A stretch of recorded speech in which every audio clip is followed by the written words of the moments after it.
এখান থেকে এসব ভিডিও লিক হয়েছে, যদি এরকম কোনো প্রুফ আমাকে দিতে পারে। আচ্ছা, যে ভিডিওটার বিষয়ে কথা বলতেছেন, এখন যদি আমাকে এসব নিয়ে ভরাভরি করে ভাই, আমি মুখ খুলতে বাধ্য হব। যাই হোক, যদি ভিডিওটা আমার এখান থেকে লিক হয়ে থাকে, সে প্রুফ দিতে হবে সে আমাকে এই ভিডিও কখন দিছে। ভিডিও লিক হইতে হলে আমার তার বাসায় গিয়ে ভিডিও করতে হবে, আর তা না হলে তার ফোন থেকে আমার এখানে ভিডিও আসতে হবে। সেই ভিডিও কেন আমার এখানে আসবে, আর আমি কিভাবে লিক করব বলেন?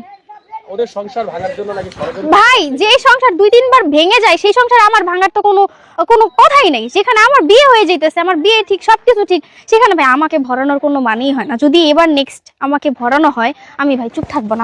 আমার একটা ভিডিও আপলোড করার পর অনেক অডিয়েন্স বলতেছে শর্মিলা কিভাবে তাদের ভিডিও আপলোড করবে বা ছড়াবে, কারণ তারা তাদের ভিডিও নিজেরাই করছে, শর্মিলার কাছে কেন? ভাই, মানুষ হচ্ছে ট্রেন্ডে থাকার জন্য একটা না একটা হচ্ছে কাহিনী করেই। এখন যদি সে ট্রেন্ডে থাকার জন্য নিজেদেরটা করে, তাহলে আমাকে এখানে ভরায় এত লাভ নেই ভাই, আমাকে ভরাবেন না।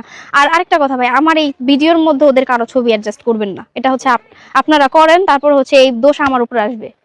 আচ্ছা আচ্ছা, মানে আপনি যখন তার সাথে আলমের সাথে সংসার করতে, তখন কি কখনো এরকম টাইপের ট্রাই করছে, চেষ্টা করছে যে এরকম কিছু ভিডিও ভাইরাল করে সে টাইমলাইনে থাকবে? আমি তো কখনো হাতই ধরি নাই ভাই, আমি আবার এরকম ভিডিও করব কিভাবে? আপনারা দেখবেন যে আমার কোন ভিডিওতে তার হাত ধরা আছে কিনা, দেখেন তো। দেখতাম বড় বড় মাছ কাটতেন।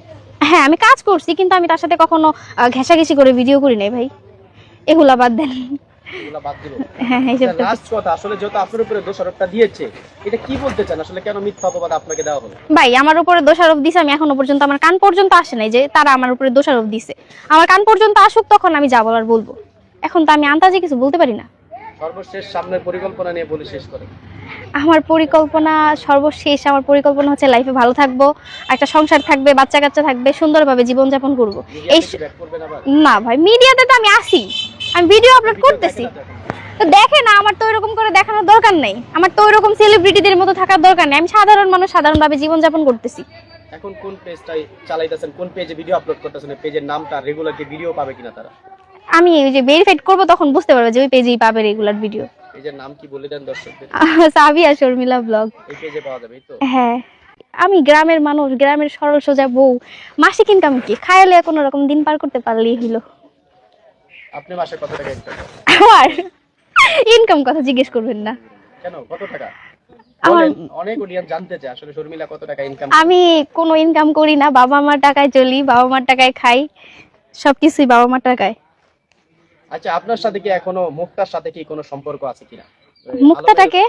আলমের যে ওয়াইফ, চতুর্থ না পঞ্চম নাম্বার ওয়াইফ, ওর সাথে কোনো কথা? আমি তাকে চিনি না। চিনেন না? আমরা একটা ইয়াতে শুনতে পারলাম যে আসলে আপনার মুক্তার সাথে কথা হয়, আপনার সাথে আর কি। না না কথা হয় তার সাথে? না না, তার সাথে আমার কথা হয় না। কথা হয় না টোটালি? না না না, বললো যে আসলে মুক্তার কিন্তু একটা ভিডিও কিছুদিন আগে, 2-3 দিন আগে ভাইরাল হয়েছে, মানে